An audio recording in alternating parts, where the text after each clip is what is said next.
কি বাজার করে আনছি? সিঙ্গাড়া আনছি।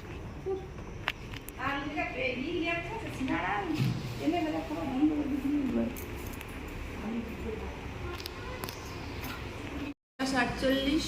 এই যে এখানে দুধের সর নিয়েছি। দুধটা মরে মরে এইরকম হয়ে গেছে। এটা দিয়ে খাবো ব্রেড। কার কার দুধের সর খেতে ভালো লাগে কমেন্ট করবে। তো আমার তো হেভি লাগে দুধের সর খেতে। তো এটা রুটির উপর লাগাবো,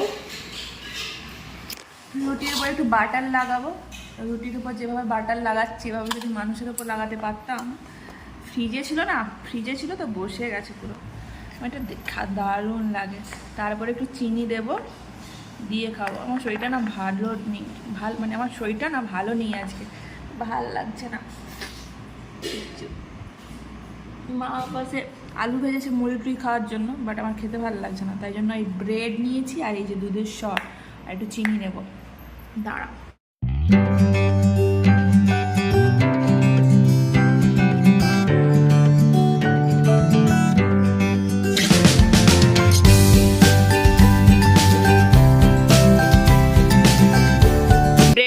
এখন যাব নিচে, কারণ মেয়ে আমার ওখানে পড়তে বসেছে বই খাতা নিয়ে। আর ওই যে মা তালশাঁস এনেছে, ওটা দেখে মেয়ের চোখের খিদে পেয়েছে। খাবে তো না, ছাড়িয়ে দিতে হবে। তো এখন বাজছে 2:30, সবার খাওয়া গেছে, আমাকে ফেলে রেখে সবাই খেয়ে নিয়েছে, জানো তো। আমাকে খাওয়ার সময় কেউ একটু ডাকে, মানে কেউ একটু ঘুম থেকে ডেকে তোলেনি। আমার শরীরটা সকাল থেকে খুব খারাপ, মানে এত খারাপ লাগছে। মানে কালকে ওই ঘটনা ঘটার পর থেকে না প্রচণ্ড শরীরটা খারাপ। তবুও তো আজকে সকালে স্কুল টুল সব করেছি, বাট আমি এই চান টান করে এলাম, বেটুকে ঘুম পাড়িয়ে দিয়েছি। বেটুরও খাওয়া দাওয়া হয়ে গেছে, বেটুকে খাইয়ে দাইয়ে তারপরে বেটুকে ঘুম পাড়িয়ে দিয়েছি।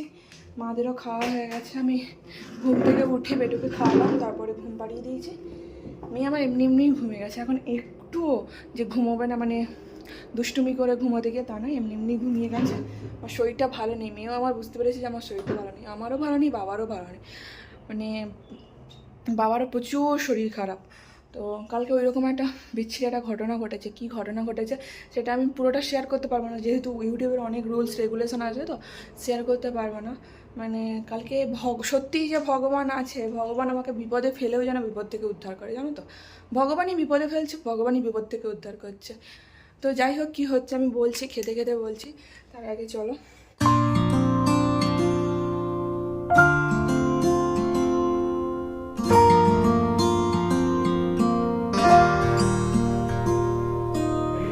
লেবু, স্যালাডে শসা আর এই যে পেঁয়াজ, আচ্ছা আলু ভাজা, এটা শুক্তো, এটা চিকেন আর এটা তো চলো খেতে খেতে বলি কালকে কি হয়েছে।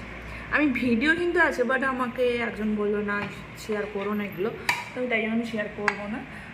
না হলে কিন্তু ভিডিও শেয়ার করতাম। আসলে ওই যে ইউটিউবে অনেক রুলস রেগুলেশন, আমার কোনো রুলস রেগুলেশন নেই, ইউটিউবের রুলস রেগুলেশন আছে তাই। তো কাল আমরা যেখানে গেছিলাম, যেখানে বলার কারণটা হলো কোথায় গেছিলাম সেটা আমি তোমাদের অন্য কোনো ভিডিওতে শেয়ার করব, কারণ কোথায় গেছিলাম বলতে গেলে তার সঙ্গে অনেক কথা আছে, সেগুলো সব বলতে হবে, তাই আমি অন্য কোনো ভিডিওতে সেটা শেয়ার করব। তো কাল আমি যেখানে গেছিলাম সেখানে যাওয়ার পথে একটা বড় দুর্ঘটনা ঘটেছে। কী ঘটনা ঘটেছে সেটাই আমি তোমাদের বলবো। তো কালকে আমরা যেখানে গেছিলাম সেখানে আমি গেছিলাম, বাবা গেছিলো, আর দুজন কাকু গেছিলেন আমাদের সাথে। তো প্রথমে বলি, বাবা আর আমি এখান থেকে খঞ্চি থেকে গেছিলাম। তো প্রথমে যখন গাড়িতে গেছিলাম, ওই মারুতিগুলো হয় না, সেই গাড়িতে করে গেছিলাম। ফার্স্টে আমি গাড়িতে উঠে পড়েছি, তারপরে বাবা উঠতে যাবে, হঠাৎ করে ওঠার সময় বাবার পিঠে লাগলো। আমি তখনই বুঝতে পেরেছি বাধা পড়েছে, মানে আজকে কোনো একটা ঘটনা ঘটবে। বাট এই রকম ঘটনা ঘটবে তখনও আমার আন্দাজ ছিল না, মানে নিমেষের মধ্যে যা কিছু ঘটে যেতে পারে আমাদের সঙ্গে।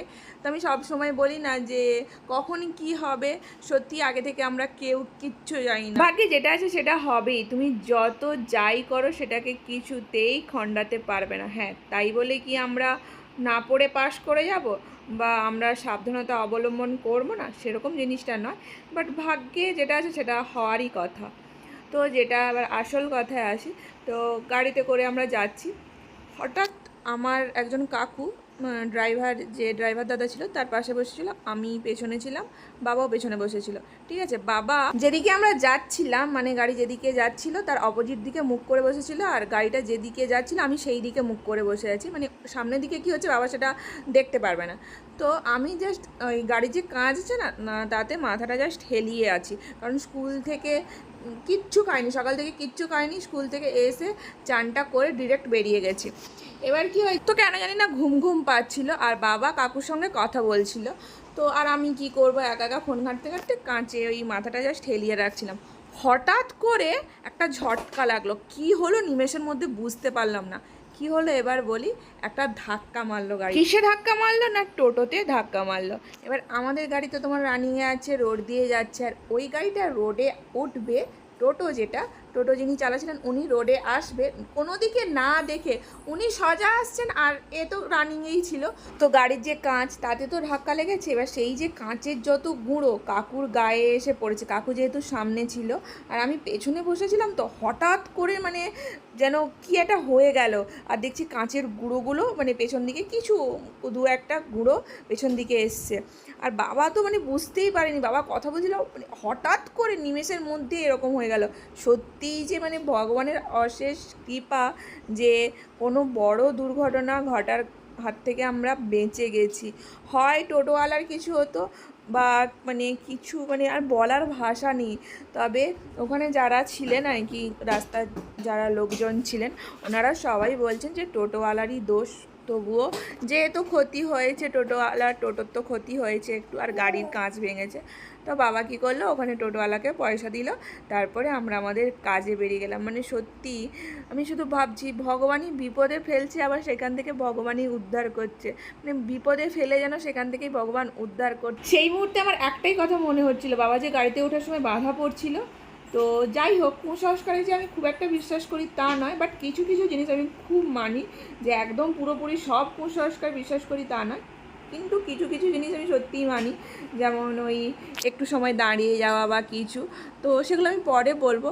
তো কালকে এরকম একটা দুর্ঘটনা ঘটলো, আবার যে কাজে গেলাম আমরা সেখানে মানে 10টার সময়, 10টা থেকে 11টার মতো টাইম দেওয়া ছিল, 11টার দিকে।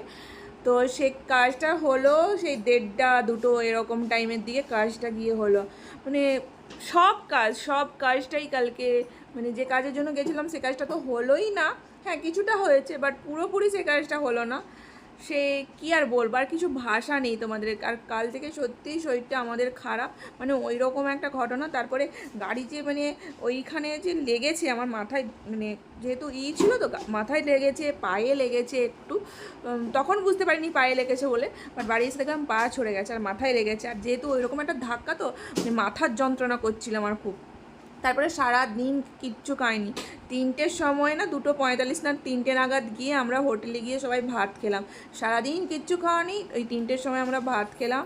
তো সেটা আবার আমার অ্যাসিড হয়ে গেছে। বাড়ি এসে তো মাথার যন্ত্রণা নিয়ে উঠতে পারিনি, মাথাতে শুধু বাম লাগাচ্ছি। তারপরে আবার বমি টমি করার পরে গিয়ে যেন একটু স্বস্তি নিঃশ্বাস পেলাম। মাকে বললাম তুমি আগে স্প্রাইট বা থামস আপ আনো, নাহলে আমার এই মাথা যন্ত্রণা কিছুতেই ছাড়বে না।